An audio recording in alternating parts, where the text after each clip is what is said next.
नमस्कार, स्वागत है आपका। आपके साथ मैं हूं राम मोहन शर्मा। आप देख रहे हैं यूपी मांगे उत्तर। और यूपी मांगे उत्तर में आज बात करेंगे काशी की। भगवान भोलेनाथ के 12 ज्योतिर्लिंगों में से एक बाबा विश्वनाथ का मंदिर क्या अपने मूल स्वरूप में है या उसे भी आताताइयों ने छिन्न भिन्न किया था? क्या बाबा के मंदिर को मुगलों के आक्रमण में जमींदोज किया गया था? क्या विश्वेश्वर मंदिर के खंडहर, उसके अवशेषों पर मस्जिद तामीर कराई गई? ये वो सवाल हैं जो बीते 350 साल से पूछे ही जा रहे हैं। सवाल ही हैं ये। इनके जवाब सिर्फ एक तरीके से मिल सकते हैं। एक तरीका यह है जो न्याय दिला सकता है, या फिर जो किंवदंतियां चली आ रही हैं उन पर विराम लगा सकता है। वो तरीका है पुरातात्विक सर्वेक्षण का।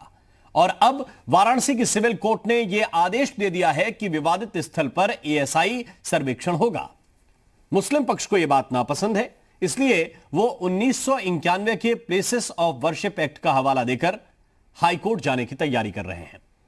एक तरफ ओवैसी हैं, वो बौखला रहे हैं, कह रहे हैं कि एएसआई फ्रॉड कर सकती है, इतिहास दोहरा सकता है। वो सब कुछ राम मंदिर के हवाले से कह रहे हैं। तो सवाल यह है कि क्या ओवैसी सुप्रीम कोर्ट के फैसले को नहीं मानते? उस पर सवाल उठा रहे हैं। उन्हें सर्वेक्षण पर भरोसा नहीं होता। और सबसे अहम सवाल यह है कि अगर सब कुछ पाक साफ है तो सिर्फ एक सर्वे से इतना डरने की जरूरत क्या है? हम चर्चा करेंगे, लेकिन पहले एक रिपोर्ट आपको दिखाते हैं।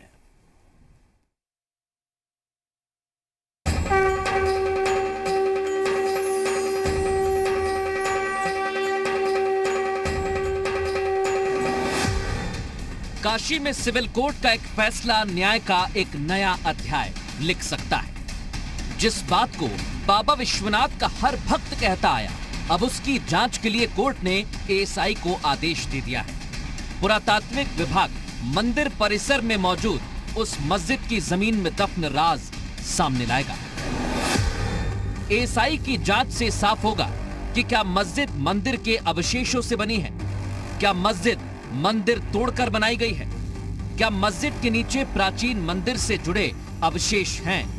वो चीजें मौजूद हैं जिनकी कहानियां हिंदू पक्ष सुनाता आया है। कोर्ट ने एएसआई महानिदेशक को आदेश दिया है कि वो पूरी साइट का व्यापक सर्वेक्षण करें। महानिदेशक 5 सदस्यों की कमेटी बनाए। कमेटी में 2 सदस्य अल्पसंख्यक होंगे। अगर सर्वेक्षण में मस्जिद के नीचे कोई प्राचीन निर्माण निकलता है तो एएसआई को उसकी आयु, आकार, वास्तुशिल्प, शैली और धर्म के बारे में विस्तार से जानकारी देनी होगी। टीम विवादित स्थल पर मौजूद धार्मिक संरचना के हर हिस्से में प्रवेश की हकदार होगी। दोनों पक्षों के वकील सर्वेक्षण के वक्त मौजूद रह सकेंगे। सर्वेक्षण की फोटोग्राफी और वीडियोग्राफी होगी। यह आदेश भगवान विश्वेश्वर के पक्षकार विजय शंकर रस्तोगी की उस याचिका पर दिया गया है जिसमें उन्होंने कोर्ट से भगवान विश्वेश्वर के लिए न्याय की अपील की थी। प्रार्थना पत्र 10/12/2019 को दिया गया था। यह निवेदन किया गया था कि यह जो विवादित स्थल है वह हिंदुओं के पुरातन और प्रख्यात मंदिर को गिरा करके विश्वनाथ मंदिर को और उसके स्थान पर यह ढांचा बना दिया गया था। माननीय न्यायालय ने पक्षों की बहस विस्तृत सुन करके आज निर्णय करके और वादी पक्ष के द्वारा दिया गया प्रार्थना पत्र archaeological survey of India, central government और उत्तर प्रदेश सरकार के द्वारा जो कराने के लिए निवेदन किया गया है उस प्रार्थना को स्वीकार कर लिया गया है। कोर्ट का आदेश साफ है कि जिस तर्ज पर अयोध्या विवाद में एएसआई की जांच से तथ्य सामने आए उस आधार पर काशी का विवाद भी सुलझ सकता है। लेकिन अंजुमन इंतजामिया मस्जिद कमेटी और सुन्नी सेंट्रल वक्फ बोर्ड का कहना है कि अदालत का यह आदेश 1991 के प्लेसेस ऑफ वर्शिप एक्ट के खिलाफ है। लिहाजा अब आदेश के खिलाफ हाई कोर्ट जाने की तैयारी है। देखिए, कोर्ट का ये निर्देश कतई गैर कानूनी है, अनुचित है, क्योंकि ये मामला हाई कोर्ट में बहस हो चुका है कि ये मस्जिद है, 15 अगस्त सन 47 को ये मस्जिद के रूप में इस्तेमाल हो रही थी या नहीं। और हाई कोर्ट ने का फैसला अभी महफूज है, नहीं रिजर्व है। हाई कोर्ट के पुराने जजमेंट मौजूद हैं 1947 से पहले के, जिसमें उसको मस्जिद माना जा चुका है। तो फिर उनको क्या अख्तियार है कहने कि साहब इसकी ऐसा ही खुदाई करे या ऐसा ही सर्वे करे।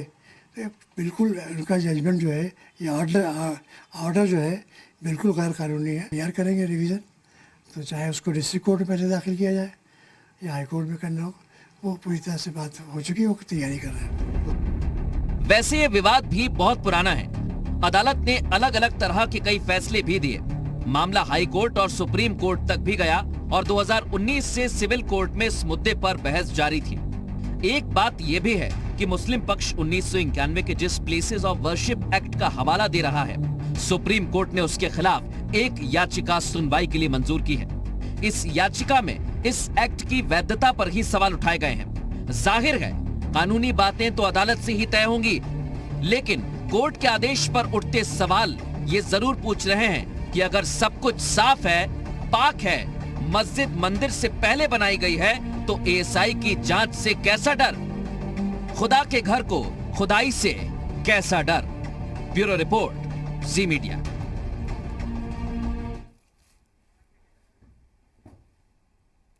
और आइए चर्चा की शुरुआत करते हैं। एक बहुत खास पैनल हमारे साथ जुड़ा हुआ है। मेहमानों से पहले आपका परिचय कराएं। नवीन श्रीवास्तव जी हमारे साथ हैं, प्रवक्ता हैं भारतीय जनता पार्टी के। नवीन जी बहुत बहुत स्वागत आपका।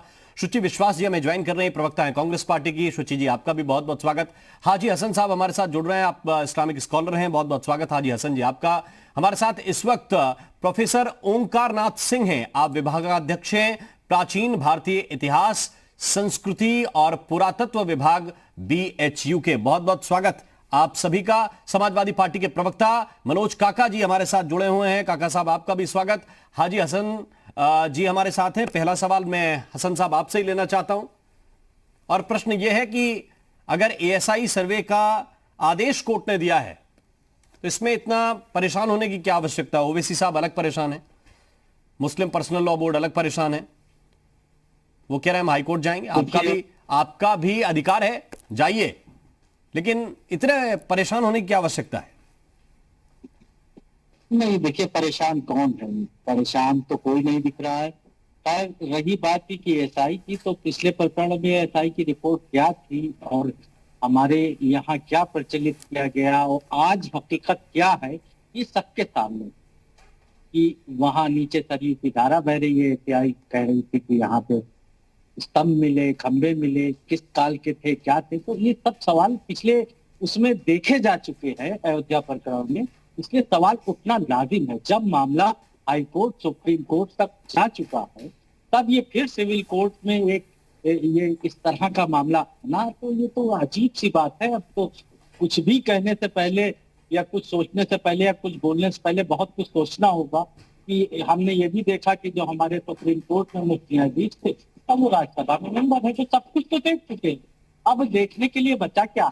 अब सवाल ये है कि एसआई, ये वही एसआई है ना जिसने अयोध्या में खुदाई की थी और उसने जो रिपोर्ट दी थी, और उसके बरक्स आज 4 जगह के इंस्टीट्यूट लगे हुए हैं कि सरयू की धारा को कैसे मोड़ा जाए। तो वहां पे कुछ कभी आ ही नहीं, वही रिपोर्ट आ गई, वही संस्था फिर से सर्वे करनी। तो इसकी तो आपको मेरे ये है कहना कि इसकी संवैधानिक फिर से संरचना के ऊपर ध्यान देना चाहिए कि एसआई क्या करती है, कैसी रिपोर्ट दी थी, इसके ऊपर तो कार्रवाई होनी चाहिए थी कि किस तरह से उन्होंने रिपोर्ट दी थी और क्या हकीकत है वहां। तो आप ये कहना चाह रहे हैं कि पुरातत्व सर्वेक्षण का काम भी बदल दिया जाए, दूसरे लोगों को दे दिया जाए क्या? भाई जिस आधार पर लेकिन चीजें मिलेंगी उस आधार पर विश्लेषण होगा। आज चीजें क्या मिली? वहां सरयू की धारा बह रही है, वो म्यूजियम में देख के आइए ना, वो म्यूजियम में देख के आइए, कहां पत्थर मिले, कौन सी नक्काशी मिली, म्यूजियम में क्या रखा गया, किसने रखा, कब रखा, ये तो वही जान सकता है ना। आज हकीकत क्या है कि सरयू की धारा को मोड़े बिना निर्माण कार्य। तो आप ये कह रहे हैं कि मैंने भरोसा फिर किस पे करें? भरोसा किस पे करें, ये सवाल है। एक मामले में आपको इस बात पे एतबार है कि हाईकोर्ट मामला होके आ गया तो आप सिविल कोर्ट में न जाए, और एक मामले में जब सुप्रीम कोर्ट जिस पे आदेश कर चुका है उस पे भी एतबार नहीं है, तो किसने रखा, क्या रखा, कहां से सामान लेके आए, ये दोनों चीजें कैसे चलेंगी एक साथ? सुप्रीम कोर्ट ने क्या फैसला दिया? सुप्रीम कोर्ट ने फैसला दिया कि वहां पे कोई मंदिर जैसी कोई वो नहीं थी। सुप्रीम कोर्ट ने किस उस पे फैसला किया, ये तो इतिहास में लिखा जाएगा और पढ़ाया जाएगा और सोचा जाएगा और समझा जाएगा। सवाल ये नहीं, सुप्रीम कोर्ट का फैसला माना, हमने माना, तस्लीम किया। अभी किसी ने कहीं विरोध किया, सबने तस्लीम किया। तो जो स्ट्रक्चर नीचे मिला उसका अब तक विरोध क्यों कर रहे हैं? जो स्ट्रक्चर मिला वो भी मान लीजिए फिर। क्या स्ट्रक्चर मिला है? किसी रिपोर्ट ओंकारनाथ सिंह साहब के पास में चलता हूं। सिंह साहब, आपका अध्ययन क्या कहता है वाराणसी के मामले में?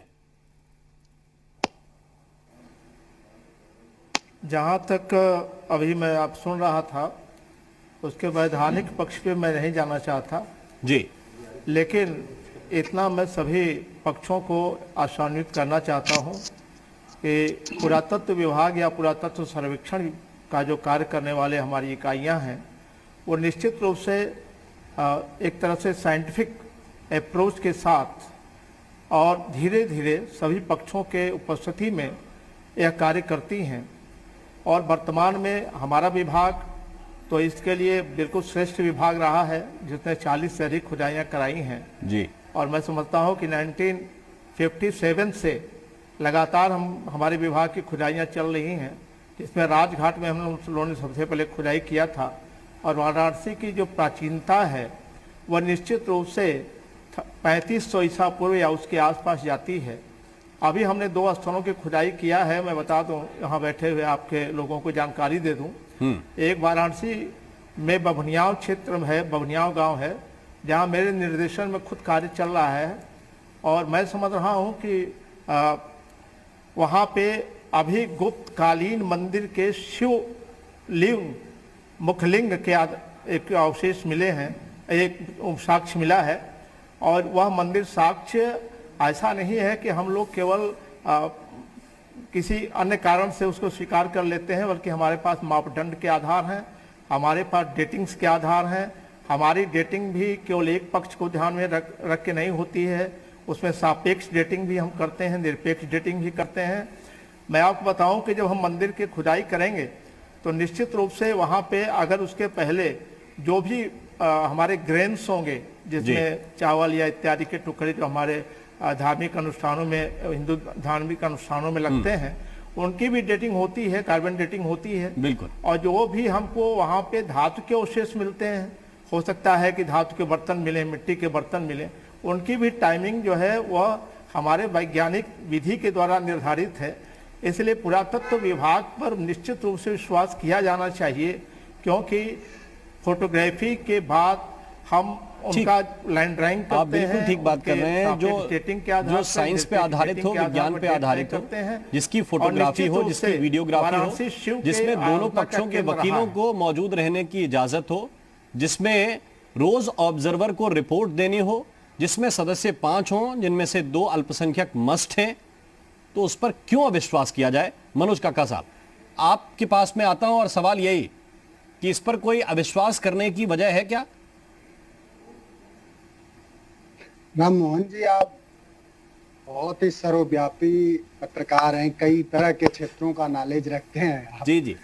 अब ये कोर्ट सिविल कोर्ट का निर्णय है, और कोर्ट का जो भी निर्णय है, जो भी संवैधानिक संस्थाएं हैं, उसकी हमारी पार्टी समाजवादी पार्टी उस पर बहुत भरोसा करती है, अगर कोर्ट ने कोई निर्देश या आदेश दिया है। लेकिन जो दौर चल रहा है, इस दौर में मैं समझता हूं कि जो तानाशाही चल रही है उसका सिर्फ एक ही मकसद है। उसको मैं ऐसे कहना चाहूंगा कि हिंदू हो या मुस्लिम के एहसासात को मत छेड़िए, और अपने कुर्सी के लिए जज्बात को मत छेड़िए एक जंग मिलजुल कर गरीबी के खिलाफ, और दोस्त मेरे मजहबी नगमात को मत छेड़िए। तो आज उत्तर प्रदेश में कागज साहब किसने छेड़ दिया है जज्बात? 30 साल से अलग अलग अदालतों में केस लड़ रहे हैं लोग। राम मोहन जी, कितना अच्छा होता कि उत्तर प्रदेश में कोरोना काल में आज लगभग 10,000 केसें आई हैं, 9695, और पूरी तरफ लाशें गिरी हुई हैं। मुख्यमंत्री जी ने आज ही वाराणसी में जाके समीक्षा की भैया। हालात ये है, मेडिकल कॉलेजों में हालात ये है कि वैक्सीन नहीं है, गाँव में हालात ये है कि कोरोना फैल रहा है, और मुख्यमंत्री के स्वयं स्टाफ भी कोरोना के चपेट में आ गए हैं। तो क्या सरकार ने एसआई का आदेश दिया? आप सरकार को घेर रहे हैं मेरा सवाल ये है कि आदेश तो अदालत ने दिया ना। आप जो जिन विषयों पे आज के समय में जो कोर्ट ने आदेश दे दिया, मैं समझता हूं कि कोर्ट ने 1000 बार इस तरह के भी निर्णय और वर्डिक्ट दिया है कि गंगा कब साफ होगी। कोर्ट ने 1000 बार उत्तर प्रदेश की सरकार को कहा, 5 से 6 बार कहा है कि लॉ एंड ऑर्डर की कोई स्थिति उत्तर प्रदेश में बन पाएगी कि नहीं बन पाएगी। इन सब विषयों पे भी मैं समझता हूं, और कोर्ट ने अभी कल परसों किसी कोर्ट ने कहा कि उत्तर प्रदेश में जो हालात है, किसी स्टेट के हाई कोर्ट ने कहा है, वो हालात हमारे यहाँ न बन पाए। तो जिस प्रदेश में चारों तरफ बर्बरता हो, लूट हो, आज वहीं आपके बता दें बनारस में कल सब्जी बेचने वालों की लंका थाने के जस्ट बगल में बर्बरता से हत्या की गई। इन सब विषयों पे बात करने के बजाय अरे कोर्ट ने कोई निर्णय दिया, तो मैं समझता हूं कि कोर्ट ने अगर निर्णय दिया, एक पक्ष जो उसका सहमत नहीं है तो उसके और अलग और जो जहां उसको पक्ष रखना है उत्तर कोर्ट में वो जाके रखे।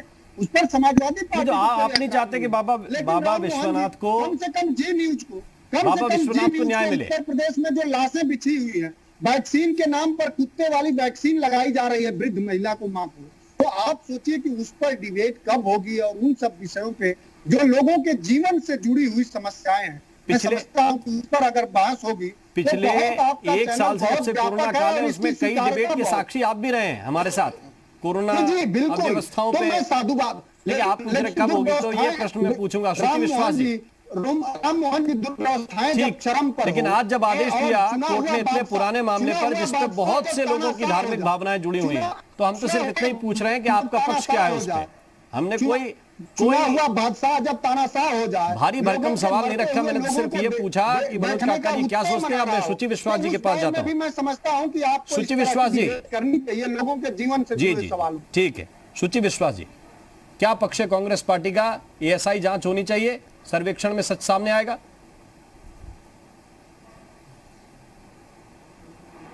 देखिए, चुनाव का समय है और चूंकि ध्रुवीकरण की राजनीति सत्ता पक्ष की पहचान है, तो पोलराइजेशन के उद्देश्य से ऐसे मुद्दों को उठाना, क्योंकि अभी आपने देखा होगा कि सदगुरु जग्गी वासुदेव जी तमिलनाडु के हजारों मंदिरों के संरक्षण और सरकार के रवैये को लेकर एक बहुत बड़ा आंदोलन कर रहे हैं। तो नो डाउट, और बार बार जो आप कह रहे हैं कि बाबा को न्याय मिलेगा, बाबा को न्याय मिलेगा, तो जिसने समस्त सृष्टि, समस्त ब्रह्मांड और तमाम आकाश गंगाओं का निर्माण किया, जिसके सामने हम तुच्छ कण हैं, उस परम सत्ता परमेश्वर ईश्वर को न्याय दिलाने के लिए मामूली तुच्छ लोग निकल कर आएंगे, तो धर्म के नाम पर राजनीतिक रोटियां सेकना और अपने अभियान को चुनाव की दिशा में केंद्रित करना एक अन्यत्र विषय है।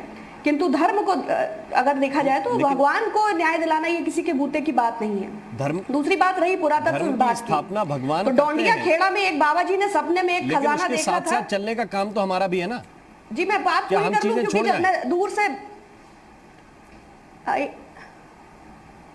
आपके इंटरप्शन से मुझे अवरोध होता है, प्लीज दोहराएं दोबारा। मैं सिर्फ इतना कह रहा हूं कि भगवान का काम है धर्म की स्थापना, लेकिन जो हमारी जिम्मेदारियां हैं वो पीछे छोड़ दें क्या? हमारी जिम्मेदारियां हैं कि लोग कराह रहे हैं, जीडीपी रसातल में है, लोग भूखों मर रहे हैं, करोड़ों लोग अपने रोजगार गंवा चुके हैं। ये सिर्फ उनके लिए है जिनके लिए दुनिया सिर्फ भौतिक है, खुद पता करें। जिनके लिए दुनिया आध्यात्मिक है उनके लिए कुछ और विषय भी हो सकते हैं। नहीं, आप अगर आप आध्यात्मिक की भी बात करते हैं तो परम सत्ता ईश्वर आधारित है, ईश्वर कर्म पर आधारित है, कर्म प्रारब्ध पर आधारित है, प्रारब्ध संसार सृष्टि ये सब के अन्यत्र विषय हैं। लेकिन मैं पुनः कहूंगी कि जो दल इस समय सत्ता में है वो धर्म की राजनीति करता है, ये उनका राजनीति, वो तो राजनीति करते हैं, उनसे मैं प्रश्न पूछूंगा, लेकिन ये तो राजनीति का विषय नहीं है, संदेश नहीं देता। जज साहब तो नहीं करते, 30 साल से आदेश भी नहीं आया, अभी पहली बार आया। आपने पुरातत्व विभाग का और कोर्ट का 2 उदाहरण दिए जी, मैं दोनों पर कहना चाहूंगी। पुरातत्व विभाग अभी कुछ दिन पहले डोंडिया खेड़ा में एक बाबा जी ने सपना देखा था कि कुंटलों सोना जमीन के नीचे है। तमाम बुलडोजर और मशीनें कई हफ्तों खुदाई करते रहे, फिर अपना समूह लेकर एएसआई वाले वापस आ गए। तो मैं उनकी कार्बन डेटिंग और उनकी प्रक्रियाओं का सम्मान करती हूँ, क्योंकि विज्ञान और अध्यात्म दावा आपके मुताबिक पुरातत्व विभाग का था कि बाबा का था, मगर उनको जस्टिफाई करने के लिए हमें बहुत सारा विषय चाहिए। मुझे सुन दीजिए प्लीज, आप अवरोध करेंगे तो मुझे नहीं। आप एएसआई पे ये सवाल उठा रहे हैं, एएसआई ने तो वो साफ किया कि वहां कुछ नहीं है जाके दुरुपयोग को। वो दावा तो किसी बाबा का था जिन्होंने दावा किया कि यहाँ सोना है। आप रिपीट करें। वो दावा तो बाबा ने किया था ना कि एक सोना बहुत सारा है, फिर जाके पुरातत्व विभाग ने साफ किया कि वहां कुछ नहीं है। सरकार का इतना नहीं तो इतना सारा पैसा सरकार का, इतना कीमती पैसा बाबाओं के सपने पर खर्च किया जाएगा तो तमाम सारे राम रहीम और आसाराम है, तमाम तरह के दावे करते हैं। नहीं, मैं एक बात कहना चाहूंगा। बात तो साइंटिफिक हो रही है ना, तो साइंटिफिक बात अगर मैं आऊंगा सर आपके पास आऊंगा लौट के। चर्चा इसी बात को लेकर कर रहे हैं कि क्या पुरातात्विक सर्वेक्षण से, क्या एएसआई के सर्वे से यह पता चलेगा कि ज्ञानवापी परिसर में पहले कौन सी संरचना थी, कौन सा स्ट्रक्चर था, किन खंडहरों पर मस्जिद बनाई गई, या फिर बिल्कुल प्लेन जगह पर मस्जिद का निर्माण हुआ। ये सारी चीजें आएंगी, लेकिन सवाल यह है कि क्या एएसआई सर्वे हो पाएगा। उससे पहले क्या हाईकोर्ट में मुस्लिम पक्ष जो जाने की बात कर रहा है उससे कोई बात निकलेगी। हमारे साथ ओंकार सिंह जी हैं, मैं आपके पास आता हूं सर। और ये सवाल बहुत साफ है कि आप कह रहे थे कि एएसआई सबूतों के आधार पर काम करती है, विज्ञान के आधार पर काम करती है। उससे पहले हमारे साथ हनुमानगढ़ी के महंत राजू दास जी जुड़ गए हैं। राजू दास जी, बहुत बहुत स्वागत है आपका। ओंकार जी, आप बोल सकते हैं जी। जो मैं कह रहा हूं उसका वैज्ञानिक आधार है, और हमारे विश्वविद्यालय ने भी 40 से अधिक स्थानों की खुदाइयां की हैं जी, और उसके सारी डेटिंग्स एंड रिकॉर्ड्स हमारे पास हैं। अभी आपने देखा कि अयोध्या में भी सभी पक्षों की उपस्थिति में काम किया गया था, और निश्चित रूप से कहीं भी उंगली नहीं उठी थी, भले आज चाहे जो भी कहना चाहें कहें। और राजनीतिक दबाव में जो उत्खनन हुआ था, जिसकी चर्चा अभी हमसे पहले की नेत्री या कर रही थी, मैं उनको बताना चाहता हूं कि वो पुरातत्व सर्वेक्षण विभाग या किसी पुरातत्व के विभाग के द्वारा वह सर्वेक्षित स्थल नहीं था, बल्कि वह राजनीतिक दबाव में दिया गया उत्खनन का आदेश था। इसलिए उसे कभी भी भ्रामक रूप में प्रयोग करने की कोशिश न करें, क्योंकि एक वैज्ञानिक पद्धति पर आधारित पुरातत्व विभाग की कार्यशैली है, और निश्चित रूप से हम उसी के आधार पर आगे बढ़ते हैं। हम जल्दीबाजी नहीं करते हैं, और हमारी जो रिपोर्ट्स हैं वो यही नहीं, विदेश में कहीं भी उसको जांचा और परखा जा सकता है, और वैज्ञानिक विधियों से प्राप्त तिथक्रम को नकारा नहीं जा सकता। जो भी चीज़ें हमको मिलेंगी मंदिर के संदर्भ में या मस्जिद के संदर्भ में, निश्चित रूप से इसके रिकॉर्डिंग के बाद सभी पक्षों को जानकारी देने के पश्चात ही उसकी रिपोर्ट लिखी जाती है। इसलिए ये कहना कि पुरातत्व विभाग ने खुदाई कर दी और वहाँ कुछ मिला नहीं, पहले ही पुरातत्व विभाग ने वहाँ कह दिया था कि वहाँ कुछ नहीं है, लेकिन उसके बाद भी दबाव में करना पड़ा। तो इस तरह के भ्रामक प्रचार से पुरातत्व विभाग को न तो बदनाम किया जाए और न ही उसके विश्वसनीयता पर सवाल। फिर से ब्रेक से पहले बात थोड़ी अधूरी रह गई थी। शुचि विश्वास जी, जो आप कह रही थी कि एएसआई के पैसे की बर्बादी हो गई, क्यों बर्बाद करा दिया? धन्यवाद। हाँ, मैं पूरा सवाल कर लूं, फिर आप पूरा जवाब दीजिए। सवाल यह है आपसे कि वो साल था 2013, बिल्कुल बाबा जी थे शोभन सरकार और खुदाई कराने वाले मंत्री थे चरणदास महंत, सरकार थी यूपीए की, तो पैसा भी बर्बाद आप कराएं, उलाना भी आप ही दें, ये दोनों चीजें तो नहीं चलेंगी। बिल्कुल, बहुत धन्यवाद ओंकार सिंह जी। मैं ज्योतिष, अध्यात्म और धर्म और वैज्ञानिकता चारों का अलग अलग आइडियोलॉजिकली पूर्णतः समर्थन करती हूँ और बात को जस्टिफाई करती हूँ, किंतु आपके पूरे स्टेटमेंट में मैं सिर्फ एक ही टर्म उठाऊंगी, राजनैतिक दबाव में। आप समझ सकते हैं कि जब एएसआई का राजनीतिक दुरुपयोग, हमने पूर्व में जो उदाहरण दिया, सरकार किसकी थी, किसने किया, मंत्री कौन था, वर्तमान में भी जो स्थितियां हैं, चुनाव 5 राज्यों में आदेश दिया कि आप जांच कीजिए, उनकी रिपोर्ट थोड़ी आएगी, सोना है फरोख्त के लिए। नहीं, आप मुझे पूरा करने दें, स्टेटमेंट पूरा करने दें। आप जो कह रहे हैं राजनीतिक दबाव में आदेश दिया कि भैया आपको जाइए जांच करनी पड़ेगी, सरकार ने कहा। ध्रुवीकरण की राजनीति को संतुष्टिकरण के लिए ऐसे विषयों को अगर आप अवरोध करेंगे तो मैं स्टेटमेंट कैसे पूरा करूंगी? नहीं, आपने बात कह ले पहले तो स्टेटमेंट ये दिया कि पैसे की बर्बादी की, वो की आपकी सरकार ने, इस पर आप उत्तर नहीं दे रही। और दूसरा ये कि राजनीतिक दबाव में जो चीज हुई वो सिर्फ जांच कीजिए। पैसा जनता का होता है, तो किसने बर्बाद किया उसका उत्तर आप देंगे? नहीं, सरकारें कोई भी हो, पैसा जनता का होता है। अगर आपदा को अवसर बनाते हुए 8,000 करोड़ का प्लेन खरीदा जाए तो वो भी जनता के पैसे की बर्बादी है। किसी के काल्पनिक सपनों के आधार पर कहीं खुदाई की जाए वो भी पैसों की बर्बादी है। अपने चुनाव प्रचार पे, ब्रांडिंग, इवेंट मैनेजमेंट और प्रमोशंस पे हजारों करोड़ बर्बाद हो, वो भी पैसे की बर्बादी तो है। मानिए ना कि कांग्रेस की सरकार ने पैसे की बर्बादी की उस वक्त। तौर पर मैं ये समझती हूँ कि जिस भी चीज को हम जस्टिफाई करें वो जेन्युइन हो। और ये जो आपका आज का इशू है, ये पॉलिटिकली इंक्लाइंड है। इसको पॉलिटिकल माइलेज लेने के लिए चुनाव के दौरान अच्छा एक बात बताइए शुचि विश्वास जी, इसका पॉलिटिकल माइलेज बीजेपी को ही क्यों मिलेगा? राज्यसभा अगर वहां ये पता चल जाए कि नीचे मंदिर था तो शुचि विश्वास की पार्टी को क्यों नहीं मिलेगा पॉलिटिकल माइलेज?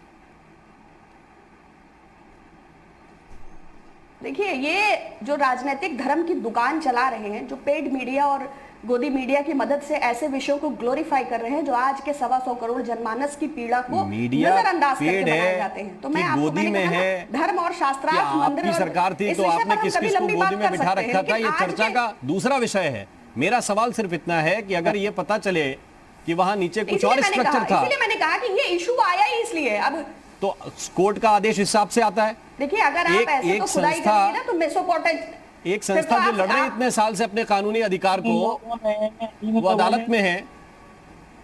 नवीन श्रीवास्तव जी, आप लोग कानूनी अधिकार के लिए या ये लोग राजनीतिक दिलाने के लिए नहीं लड़ रही है, राजनीतिक हिसाब से गए ये लोग। आ रहा हूं राजूदास जी, आपके पास आ रहा हूं। नवीन श्रीवास्तव जी, ये राजनीतिक किसके पीछे चीजें हैं आप लोगों की पार्टी की?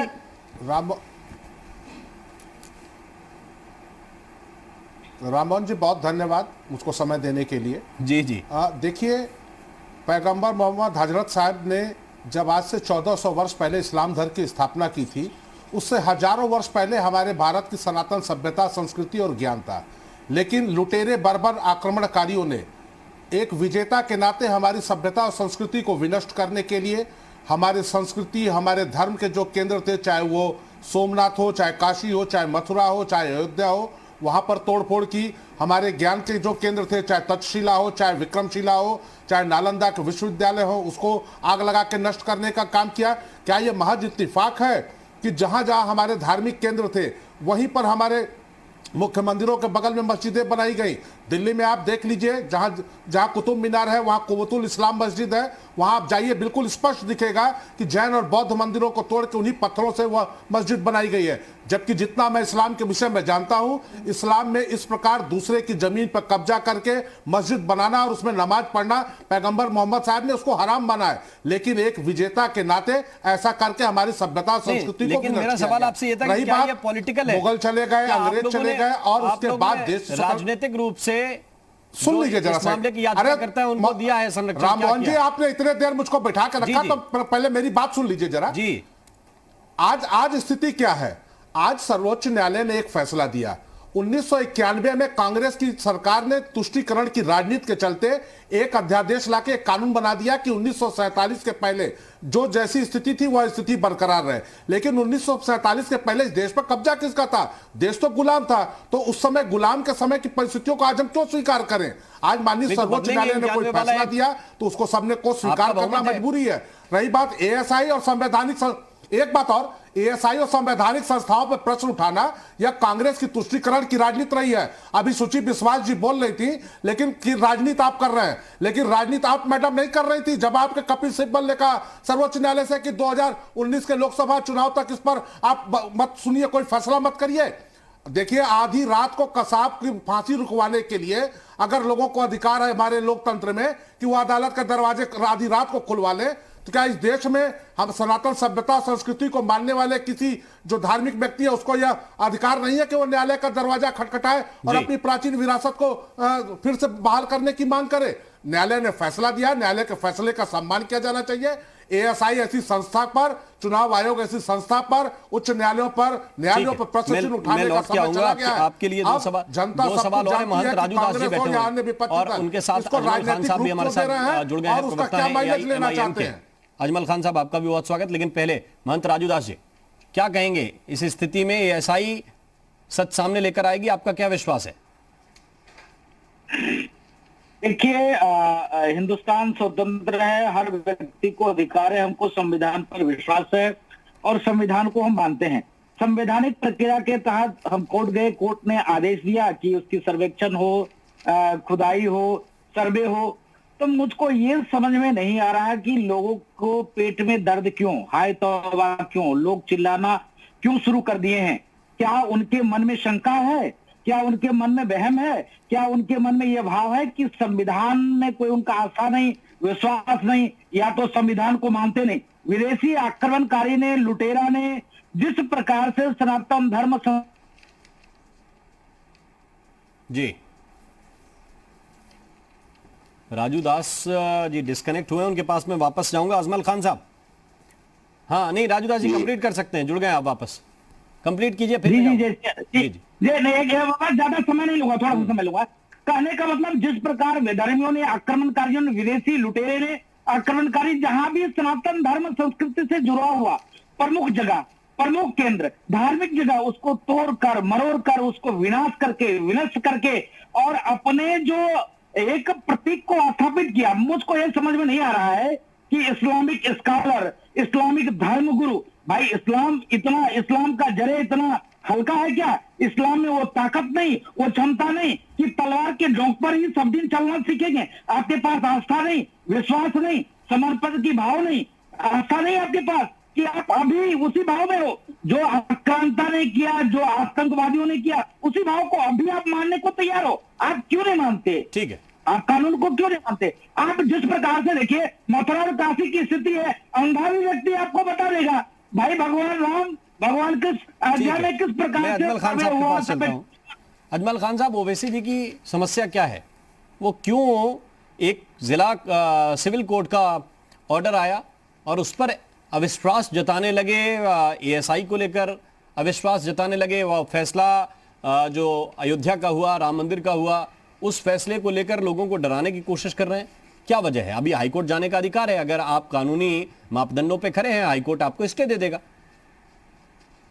देखिए, पहली बात तो ये कि डराने की कोई बात नहीं है। जिस फैसले का आप हवाला दे रहे हैं सुप्रीम कोर्ट में, उसी सुप्रीम कोर्ट के फैसले में ये कमेंट एएसआई पे है कि वो टाइटल डिसाइड नहीं करती है, एएसआई की सर्वे। तो यही बात उन्होंने कही है। रहा सवाल ये कि जहां तक इस ऑर्डर का सवाल है, ये ऑर्डर आप भी जानते हैं, हम भी जानते हैं कि 1991 में जो पूजा स्थल एक्ट आया, उसके बाद किसी अदालत को पावर नहीं है। इसी मामले को लेके जो मामला प्रेजेंट है, इसी को लेके हाईकोर्ट इलाहाबाद का स्टे है और उसमें भी ऑर्डर, फाइनल ऑर्डर रिजर्व है, 15 मार्च को रिजर्व हुआ है। तो कहीं ना कहीं कोर्ट ने अपना जुरिडिक्शन एक्सीड किया है, उसके जो लीगल कॉन्सिक्वेंसेस होंगे वो फॉलो करेंगे। लेकिन जो बात सुप्रीम कोर्ट के फैसले में कही गई थी वही उन्होंने ट्वीट में कहा है। इसमें धमकाने या ये और सारी चीजों की कोई बात ही नहीं। तो अगर टाइटल डिसाइड नहीं होना इससे, तो जांच में आपत्ति क्या है? जांच हो जाने दीजिए, नीचे कुछ नहीं मिलेगा तो वो किंवदंतियां भी जाती रहेंगी जिनको लेकर लोग आधार बना के कहानियां सुनाते हैं। कहानियां सुनाने की बात ही नहीं है। पूरी दुनिया में पहले राजे महाराजे हुआ करते थे। 1947 में आजादी के बाद हमने एक अलग सिस्टम अडॉप्ट किया ना, डेमोक्रेटिक सिस्टम, एक कॉन्स्टिट्यूशन अडॉप्ट किया जिसके तहत चीजें चलनी है। उसके पहले क्या होता था? 47 में तो एक्ट नहीं आया, फिर ये एक्ट आया 91 में। एक्ट 91 में आया, सिविल एक्ट रेट्रोस्पेक्टिव आते हैं, उसमें कोई बात नहीं। हिंदुस्तान की पार्लियामेंट में वो एक्ट आया और जो कमेंट हिंदुस्तान की सुप्रीम कोर्ट ने किया था उसी को उन्होंने ट्वीट किया है। तो सवाल इसका नहीं है। सवाल ये कि क्या जो ऑर्डर आया है वो जो अभी एग्जिस्टिंग ला है, आप कल को एक्ट हटा दीजिए, सुप्रीम कोर्ट में चैलेंज है, मान लीजिए सुप्रीम कोर्ट उसको नल एंड वाइड डिक्लेयर कर दे, वेल एंड गुड। लेकिन आज की तारीख में तो उसमें कोई ऑर्डर नहीं होना चाहिए था ना, ये बात है ना। तो आप ये तो सवाल उठा रहे हैं कि एएसआई फ्रॉड करेगी, एएसआई फर्जीवाड़ा करेगी। वो सवाल थोड़ी उठा रहे हैं। एएसआई की क्या मान्यता है इसके बारे में 1000 पेज का वो जजमेंट रखा है, उसमें कमेंट्स है 4-5 पेज में। मुझे जहां तक याद पड़ता है पैरा 102-3 है कुछ, उसमें वो सारी बातें कही गई, उसी को तो ट्वीट किया, कोई अलग से थोड़ी बात कह दी। जो सुप्रीम कोर्ट ने कहा है वही कहा है, उसमें धमकाने जैसी कौन सी बात है भाई? ठीक है, मैं वापस लौट के आऊंगा आपके पास, लेकिन एएसआई की मान्यता को लेकर नवीन श्रीवास्तव जी कुछ रिप्लाई करना चाह रहे हैं। नवीन जी बोलिए, फिर ओंकारनाथ सिंह जी के पास चलूंगा। नवीन जी। देखिए रामन जी, मैं सिर्फ इतना कहना चाहता हूं कि जो वाराणसी की न्यायालय ने जो आदेश दिया है उसमें सिर्फ इतना आदेश दिया कि एक 5 सदस्यीय कमेटी बनाई जाए एएसआई की, जिसमें 2 अल्पसंख्यक समुदाय के लोग भी हों और वह वहां पर जो भी अत्याधुनिक जो उनके पास संसाधन उसके आधार पर खुदाई करके उसकी क्या स्टेटस है, क्या रहा है, पहले उसकी क्या परिस्थिति थी, आज क्या परिस्थिति है, इसके बारे में एक रिपोर्ट सबमिट करे। कहीं उन्होंने टाइटल डिसाइड करने के लिए एएसआई को नहीं कहा है, नहीं कुछ कहा है। बाकी ठीक है, हाई कोर्ट में, सुप्रीम कोर्ट में सारी चीजें हैं, लेकिन अजमल साहब एक बात कह रहे थे कि भारत के संसद में 1991 में एक कानून पास हुआ है कि 1947 के पहले की स्थितियां को कायम रखा जाए, लेकिन वह एक न्यायालय का विषय है। हम तो यह विषय सामने लाना चाहते हैं कि आखिर वास्तविकता क्या थी और 1947 के पहले जब देश हजारों वर्ष तक गुलाम था, क्या उन परिस्थितियों को आगे भी हम कंटिन्यू रखें? ऐसा न इस देश के हित में है न संविधान के। तो मैं एक चीज अजमल साहब ऐसे जो मुस्लिम स्कॉलर उनसे अनुरोध करना चाहूंगा, आप याद करिए 20वीं सदी के 19वीं सदी के शुरू में जब तुर्की में कमाल अतातुर्क पाशा गद्दी पर बैठे तो उन्होंने एक पुराना जो चर्च था जिसको कन्वर्ट करके बना दी गई थी मस्जिद, उस मस्जिद को फिर वापस चर्च में कन्वर्ट कराया। उन्होंने कहा कि यह हमारी सभ्यता और संस्कृति नहीं है कि हम कब्जा करें तो धार्मिक स्थलों का जो स्वरूप परिवर्तित कर दें। आज इस देश के मुसलमानों को, हमारे धर्म गुरुओं को आगे बढ़ के आने की जरूरत है कि जो हमारे पूर्वजों ने गलती की, जो विदेशी आतताइयों ने गलती की, भारत की सभ्यता और संस्कृति सनातन को ध्वस्त करने का काम किया, आज हम आगे बढ़ के आज उसको अपने हम हिंदू भाइयों को सौंपे कि आपकी आस्था के प्रतीक स्थल है, इस पर हम सीधा सवाल यह है कि आप सरकार में हैं और देश की सभ्यता और संस्कृति को हम अच्छी तरीके से चलाने के लिए आगे क्या प्लेसेस ऑफ वर्शिप एक्ट में बदलाव करेंगे नवीन श्रीवास्तव जी? आप सरकार में हैं। देखिए, प्लेसेस ऑफ वर्शिप एक्ट में बदलने की बात है। देखिए, माननीय उच्च न्यायालय ने अयोध्या प्रभु श्री राम मंदिर पर भी जो निर्णय दिया वह 1991 के इस निर्णय के बाद का निर्णय है। अदालतों को पूरा अधिकार है और उसको तो अलग रखा गया था अयोध्या प्रकरण है कि देश की सभ्यता और संस्कृति को अक्षुण्ण रखने के लिए जब भी आवश्यक हो तो कोई भी कानूनी परिवर्तन हम कर सकते हैं। लेकिन मैं फिर से अनुरोध करूंगा अजमल साहब ऐसे प्रबुद्ध लोगों को कि आगे बढ़कर जिस तरह से कमाल अतातुर्क पाशा ने तुर्की में जो सबसे पढ़ा लिखा मुस्लिम कंट्री माना जाता है, उसने जिस प्रकार से आगे बढ़ के अपने यहाँ की बड़ी मस्जिद को वापस चर्च का रूप दिया, आज इस देश को आवश्यकता है कि हमारे जो ओवैसी साहब, अजमल साहब ऐसे लोग हैं आगे बढ़कर हमारे हिंदुस्तान की सनातन सभ्यता संस्कृति के केंद्रों को, जिनको आक्रमणकारियों ने विजित करके उस पर अपना एक दूसरा ढांचा खड़ा किया, आज उसको वापस करके एक दुनिया के सामने बेहतरीन उदाहरण प्रस्तुत करें। राजूदास जी। नहीं, निवेदन है कि आखिर जो लोग कह रहे हैं कि राजनीतिक रंग दिया जाएगा, ये टीम सही काम नहीं करेगी, इतना शोर शराबा करना क्या मतलब है? राजनीति तो करना इन्होंने शुरू कर दिया भाई, कोर्ट ने आदेश दिया उसको फॉलो करिए, पालन करिए, होने दीजिए। विदेशी आक्रांता ने जिस प्रकार से नष्ट और विनष्ट करने का कोशिश किया, ये महोदय मैं नहीं बता रहा हूं, ये आपका इतिहास बता रहा है। मैं क्यों बताऊंगा, मुझको क्या गर्ज पड़ी है बताने की? आपका इतिहास बता रहा है। इतिहास को बता रहा हूं कि इतिहासकारों ने जिस प्रकार से लिखा, उसमें तो लिखा है कि मस्जिद मंदिर को तोड़कर मस्जिद बनाया गया काशी में। तो कहने का मतलब मेरा निवेदन यही है, उसको जांच हो जाने दीजिए, दूध का दूध, पानी का पानी हो जाएगा। सांस को क्या आंच, डरना क्या? आपको आगे आकर जिस प्रकार मैं निवेदन कर रहा था हाथ जोड़कर कि अयोध्या में आप लोग आगे आइए और आगे आके मुस्लिम धर्मगुरु जो भी हैं, जिनको लोग मानते हैं, आगे आकर और हाथ आगे बढ़ाइए और कहिए कि हाँ, अयोध्या राम की जन्मस्थली हम सुपुर्द कर देते हैं।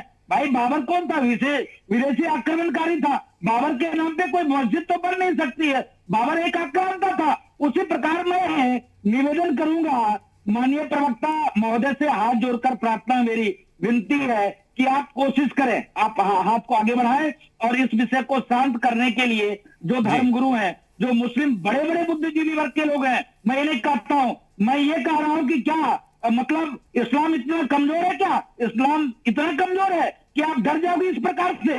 अरे भाई, आप मानते हो इस्लाम में इतनी ताकत है तो कम से कम आप जांच होने दो, जांच होने के बाद दूध का दूध, पानी का पानी होगा। धर्म कोई कमजोर नहीं है और न धर्म की कमजोरी और मजबूती पे ये बहस है। मेरा बहुत सीधा सवाल है अजमल खान साहब, इन बातों का कोई उत्तर आप देंगे कि अगर एक जांच हो रही है तो उस जांच से सब कुछ साफ हो जाएगा? देखिए, जांच करने का पावर किसी को होना चाहिए ना। अगर जुरिडिक्शन, आप एक्ट की धारा 4 को पढ़ लीजिए, वो कहता है कि कोई पेंडिंग सूट होगा वो अवेट कर जाएगा, कोई मामला चल रहा होगा तो अवेट कर जाएगा, कोई नया मामला आएगा नहीं। दोनों ही सूरत में जो वहां पर जज साहब थे, सिविल जज साहब थे, उन्होंने अपना लीगल जुरिडिक्शन एक्सीड किया। इरेनस आर्डर है, उस पर इतनी बहस हो रही है। ऑलरेडी वही मामला हाई कोर्ट से स्टे है, तो जांच का कौन सा सवाल पैदा होता? इसे आगे चलने दीजिए, डिसाइड करने दीजिए लोगों को। जब जो कोर्टें हैं अंडर द कॉन्स्टिट्यूशन, उन्हें डिसाइड करने दीजिए, फिर ये तय होगा कि नहीं होगा ना। जब इतना सीधा मामला है कि जाके आपको लग रहा है कि 1 मिनट में हाई कोर्ट या सुप्रीम कोर्ट पे जाएगा तो खारिज हो जाएगा, तो फिर क्यों एएसआई की विश्वसनीयता को लेकर आप ये प्रश्न उठा रहे हैं? ओंकार नाथ सिंह जी, एएसआई की विश्वसनीयता पे क्यों प्रश्न चिन्ह लग रहा है? जो सुप्रीम कोर्ट ने अपने जजमेंट में कहा है वही ट्वीट है, क्यों चिन्ह लग रहा है? जी सिंह साहब, कौन सी बात? मैं बता देना चाहता हूं कि जो भी बातें अभी माननीय सुप्रीम कोर्ट के कमेंट्स की आई हैं, उसके बारे में स्पष्ट कर दूं कि बहुत स्पष्ट निर्णय है और बहुत स्पष्ट रूप से आलेखन किया गया है उस पर किसी भी प्रकार की वैज्ञानिकता पर प्रश्न चिन्ह नहीं लगाया जा सकता। रही बात एक्सकेवेशंस की, एक्सप्लोरेशंस की, तो हम बिना डाटा के, बिना डॉक्यूमेंटेशन के, बिना किसी आधार के हम ऐसी कोई बात नहीं रखते या पुरातत्व विभाग नहीं रखता है जो कि कहीं भी चैलेंज किया जा सके। अगर हमारी विश्वसनीयता इतनी ही कमजोर है जैसा पहले हमारे माननीय ने कहा, तो मुझे लगता है कि फिर से उन्हें सोचना चाहिए और पुरातत्व विभाग पर विश्वास करना चाहिए। पुरातत्व विभाग निश्चित रूप से निरपेक्ष भाव से काम करता है, वह किसी दल या संगठन या धर्म के साथ जुड़ के काम नहीं करता है। हमारा काम है कि अगर माननीय न्यायालय हमको कोई आदेश देता है और विशेष रूप से हमारे विश्वविद्यालय को उसमें जोड़ता है, तो मैं आप दोनों पक्षों को बताना चाहता हूं कि निरपेक्ष भाव से जो हमारे पास डॉक्यूमेंटेशन के आधार पर, डेटिंग्स के आधार पर हम लोग लिख पाएंगे, निर्णय कर पाएंगे। जो कहीं भी चैलेंज किया जा सके, इस बात के चैलेंज के साथ हम उसको प्रस्तुत करेंगे। और इससे ज़्यादा मैं क्या कह सकता हूं, मैं यही कह सकता हूं कि इसके पहले मैं लगातार हमारे यहाँ 5 खुदाइयाँ हो रही हैं। अभी आपको बता दूं कि हड़प्पा कल्चर के समाप्ति के कारण, चाहे आर्यों के आगमन के संदर्भ में जो भ्रांतियां थी, वो पुरातत्वविदों ने ही दूर किया है। और राखीगढ़ी हमारा सबसे बड़ा सेंटर रहा है। ऐसी चीजें हैं जो पुरातत्व विभाग ने हल की अभी हमारे यहाँ विभाग की तरफ से जहां पर एक मिनट और बता दूं, मैं विभाग की तरफ से राजनीतिक एंगल आ जाते हैं। सर समय आता है, बहुत बहुत शुक्रिया, बहुत बहुत धन्यवाद आप सभी का इस चर्चा में शरीक होने के लिए, जुड़ने के लिए। तो जहां पर राजनीति हावी होती है, वहीं पर ऐसी संस्थाओं पर प्रश्न चिन्ह तरह तरह के लगाने का प्रयास होता है। वैसे जहां राजनीति ना हो, वहां पर निर्णय सही माना जाता है, और सही हमेशा, जो वैज्ञानिक आधार हैं वो हमेशा सही रहे हैं, सही रहेंगे, क्योंकि उनको बार बार आप चैलेंज भी कर सकते हैं। कोई चीज कहने से नहीं हो जाती, उसके तथ्य देने पड़ते हैं, और वो प्रमाण एएसआई लगातार देती आई। अब ये जरूर देखना होगा कि ये मामला अदालत में कहां तक जाएगा, कहां तक टिकेगा, क्या वाकई एएसआई सर्वेक्षण होगा, ये भी अभी सवाल है। यूपी मांगे उत्तर में अभी के लिए बस इतना ही। नमस्कार।